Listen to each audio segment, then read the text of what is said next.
আসসালামু আলাইকুম, কেমন আছেন সবাই? আশা করি সকলে ভালো আছেন।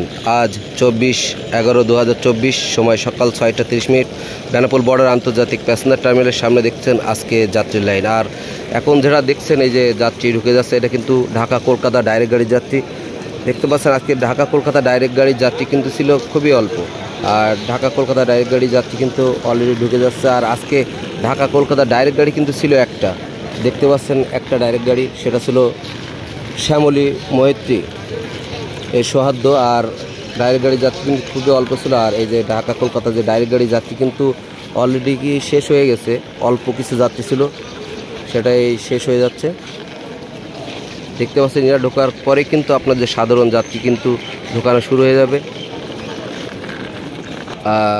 আজকে কিন্তু দেখতে পাচ্ছেন কিন্তু সাধারণ যাত্রী কিন্তু ছিল এইগুলোই, খুবই অল্প যাত্রী ছিল আজকে বেনাপোল বর্ডারে। আর পরিবহন ধর্মঘট এর কারণে কিন্তু আজকে বেনাপোল বর্ডারে যাত্রী ছিল খুবই কম।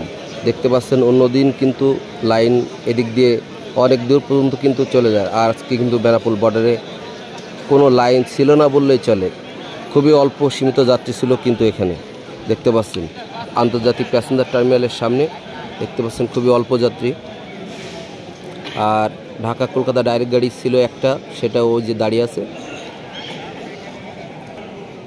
আর আজকে যেহেতু যাত্রী এত কম, এই জন্য হয়তো বা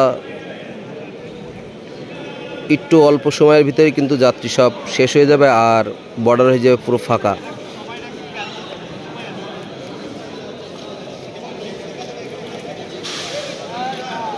দেখতে পাচ্ছেন আজকে বেনাপোল বর্ডার কিন্তু পুরো ফাঁকা ছিল। আর বেনাপোল বর্ডারের প্রতিদিনের আপডেট ভিডিও পেতে ইউটিউব চ্যানেলটি সাবস্ক্রাইব করে সাথেই থাকবেন। ধন্যবাদ সকলকে, আল্লাহ হাফেজ, ভালো থাকবেন সকলে।